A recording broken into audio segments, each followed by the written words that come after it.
So this turbo build costed me $8,868.90, even with eBay components. So let's go ahead and break it down.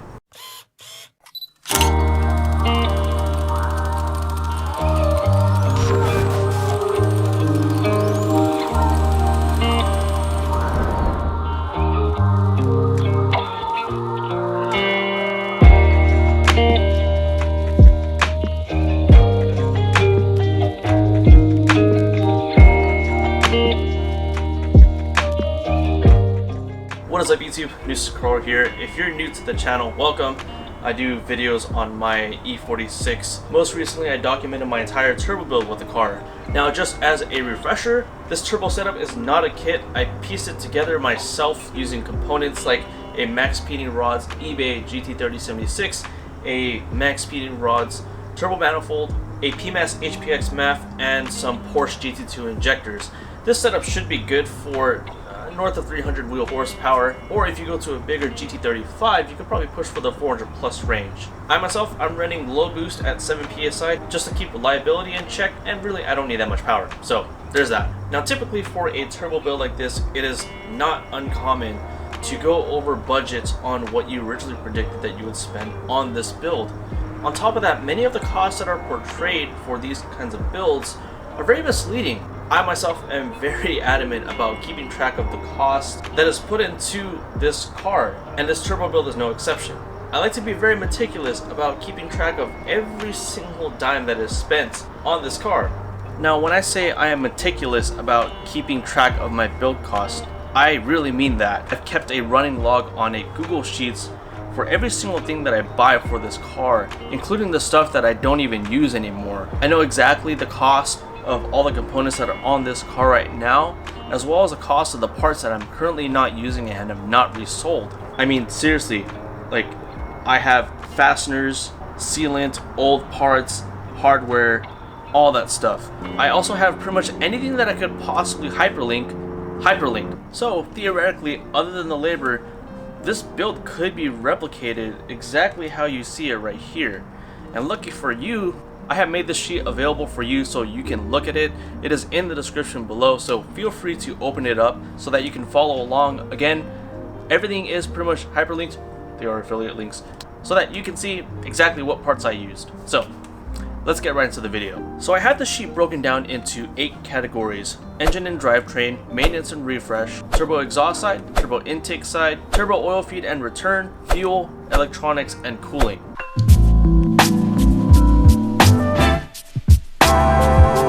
Now I was surprised myself to find that this was the most expensive category by a long shot. Unfortunately, with my shortcomings with the plans for a 2JZ build, I had to buy a new motor and transmission, which ran me $1,000 for both.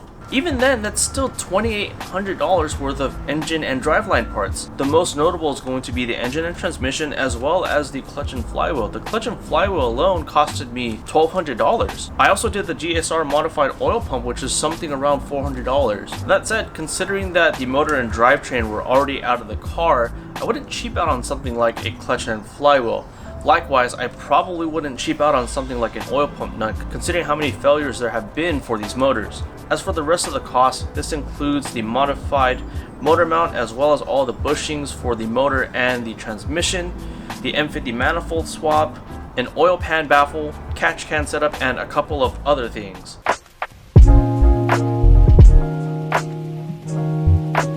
Now as far as maintenance and refresh goes, I wanted to kind of keep this at a minimum, and I only wanted to do the stuff that made sense, like the pilot bearing and rear main seal, because the motor and transmission were already out of the car, new spark plugs because this is a turbo build. I also switched out to E36 exhaust manifold gaskets because they don't have the heat shield, and I think I threw mine away. The gaskets that come with this turbo manifold are absolutely garbage, so don't use them. And all of the coolant hoses because I kind of threw them away when I got rid of my stock motor. I had the M56 valve cover as a nice to have, but I went and did it because I did have a crack in my valve cover. It was leaking as well, so I switched over to this modified M56 valve cover by Corey Misko over at Fresh Produce Manufacturing.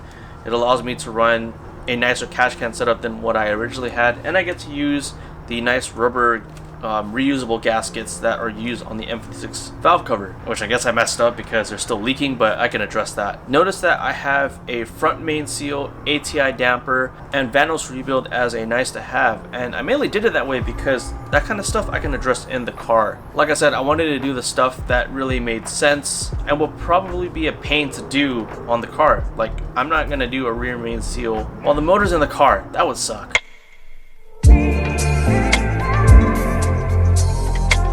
This one was honestly a pretty big chunk of change at $921, excluding all the labor for the welding. Obviously, I am running the max speeding rods turbo and turbo manifold, which I have noticed have gone up in price since I purchased them like a year and a half to 2 years ago. In hindsight, I probably would honestly just go with a spa manifold if I wanted to do bonnet mounts. It has better turbo placement and it's just a better manifold overall.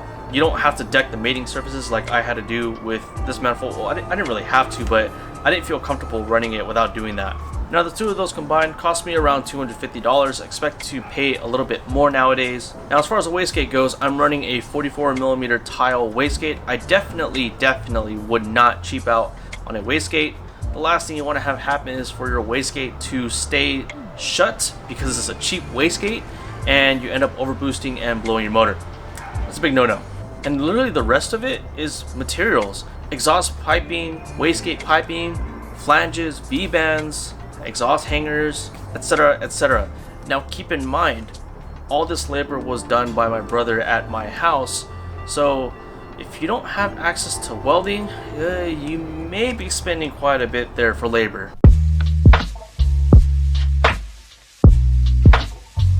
As far as the intercooler piping goes, since I am bottom mount, I'm running a 2-inch to 2.5-inch coupler coming off of the turbo, 2.5-inch piping going into the intercooler, which is a 3-inch intercooler, and then 3-inch all the way to the throttle body. I did buy a 2.5-inch intercooler piping kit that came with the couplers, the piping and such, and then for the 3-inch side, I kind of just pieced it together with a bunch of random pipes from like Summit Racing and eBay. In hindsight, I probably would have went with both a 2.5-inch piping kit and a 3-inch piping kit. I would have had a lot of material left over, but honestly, I probably would have saved some money. For my case, I still would have had to have gotten like the 2-inch to 2.5-inch coupler and the 2.5-inch to 3-inch coupler, but that's no big deal. The intercooler I did find used, but I did link some intercoolers that I found on eBay, which are pretty much the same style. You just gotta take some measurements, see what fits your build. And as I mentioned in many of my previous videos, I'm not running a blow-off valve because who doesn't love some good old turbo flutter?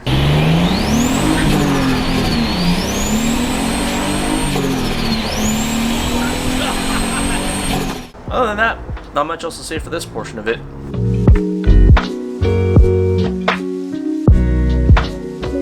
Now at $842, the turbo feed and return definitely costs a lot more than what I had originally anticipated. Mainly because I unfortunately did have to run a scavenge pump, which sucks. I freaking hate that thing. If you run a top mount, you really shouldn't have this issue, so I guess it's a plus one for top mount. I still don't like them. They look cool, but I don't like them. Now there's a lot of money that I wasted here on AN fittings, some excess AN line. The scavenge pump cost me over $300 just for the pump alone. I think I've spent like close to $400 or $500 on the pump setup itself. This is definitely one of the areas where I wish I did more research, because I thought I did enough research on this, but hey, it is what it is. Oil returns on bottom mounts can be tricky, so just keep that in mind when you're doing your turbo build. Other than that, I am using a TRM oil distribution block that feeds oil off of the oil pressure sender, and then I'm using the prefabricated line that you can get from Rally Road. Actually, both of those you can get from Rally Road. Oil return, I am running -10 AN throughout, and I have the turbo draining into like a little sump that is vented, and then that feeds into the scavenge pump. There's a bunch of discussion about what's the right setup. I don't really know myself. Some people say have the scavenge pump vented, to not have it vented, pulling vacuum on the turbo is not good. Like, I'm not gonna recommend anything with that. I will let you know that I am running a scavenge pump with a sump / drip tank that is vented using -10 AN line throughout. So there's that. Oh my god, AN fittings are expensive. I think I bought double the amount of AN fittings that I have actually used on this car.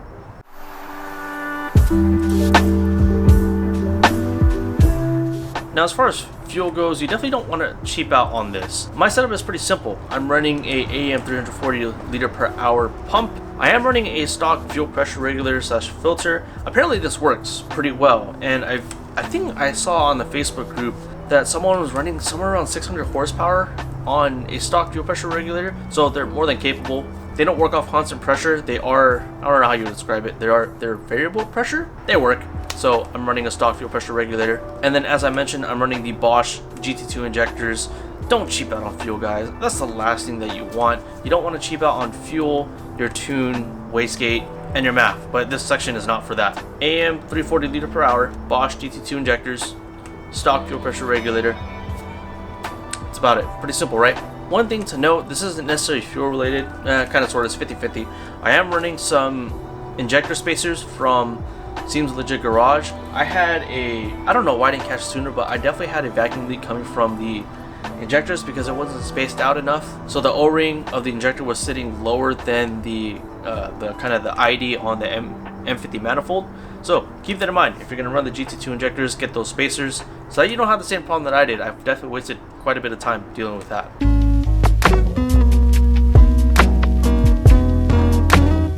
Fortunately for us, the stock MS43 ECU is more than capable for pretty much 80% of us. You can save that $1,000 on that standalone. This works fine, and there's plenty of tuners available that can help you with your turbo build.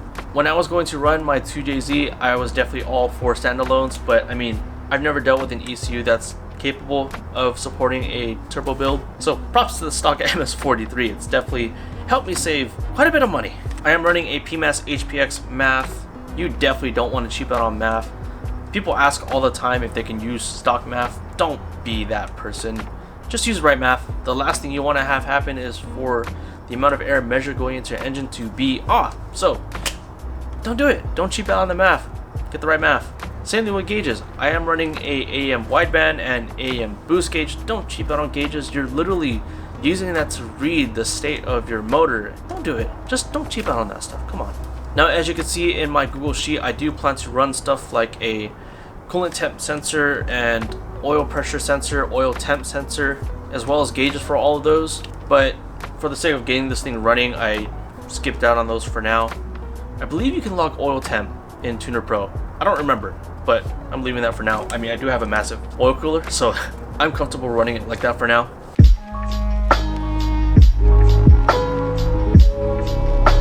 Now, as far as cooling goes, you could probably get away with stock radiator if you're just street driving, doing a pull here and there.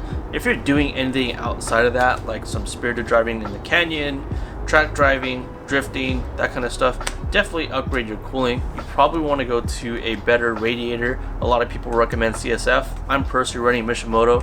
Oh no, I'm running Mishimoto. Yeah, I'm running Mishimoto. I haven't had any issues with it so far. So fight me. I am running a 30-something row oil cooler with a PMC oil cap adapter. That's gonna bite me in the ass. I also upgraded my water pump to a Stewart water pump because I was running quite a bit hot at one of my track days, albeit it was like 90 degrees that day. But I upgraded to the Stewart water pump. Apparently it has like a 20% increase in efficiency, so it should cool better. It does have the metal water impeller, so you don't have to worry about that plastic disintegrating and all that stuff. It's actually worked pretty well. I have noticed a significant drop in temperature. Good mod. I didn't have much faith in it, but it's worked out pretty well. So in total, this is the breakdown of my entire build, leading up to a grand total of, like I previously mentioned, $8,868.90. That is for the stuff that is on this car that I believe was necessary for the turbo build. Now in total, I have actually spent $9,243 for this. This includes all of the parts that I didn't use, as well as the stuff that I thought was nice to have but I went and did anyway, including the M56 valve cover. I think that number should actually be higher by a couple $100s because it was modified, but for the valve cover alone and all the other stuff, $9,242, which from that $8,868, that is actually $3,000 more than what I had originally planned for with this build. So it just goes to show how much things can change once you actually get this deep into the build. Things add up. Just something to keep in mind. So some things to consider for your build. 100% of the labor for this turbo build was done in-house. Luckily for free, maybe a couple beers here and there. But like I said before, if you don't have access to a welder, you're probably going to be forking up some change for that. So keep that in mind. This is also the same with the intercooler piping, unless you get really creative with the couplers that you use, which I'm not very good at, so I just decided to weld it, and it looks better in my opinion. Tuning could also be another expense. In my previous video, I went over how to tune the stock MS-43, which I spent quite a bit of time trying to tune this thing, and honestly it's not the best, but so far it's been getting the job done. If you don't want to go through that process, and honestly I probably wouldn't do it again, you're probably talking about like $500 plus for a decent tune. Now in this video I don't cover any supporting mods, so stuff like the infamous weak rear subframe on the E46, you should probably address that before you do your turbo build. I've spent a couple grand on that setup. So there you have it. That is my full cost breakdown for this E46 turbo build. Obviously this is kind of just breaking the surface. I didn't want to go into too fine a detail because then this would be a very long video, and who really wants to watch that? So obviously you have the Google Sheet available to you in the description. Feel free to take a look at that. With that sheet, you can pretty much replicate my entire turbo build. Hopefully you guys find that helpful. I really hope you do, because that's been in the works for over a year. So that is it for this video, guys. Thank you for watching. Stay tuned for the next video, because I'm going to break this down even further and go over how you can get this done for possibly under $4,000. So see you in the next one.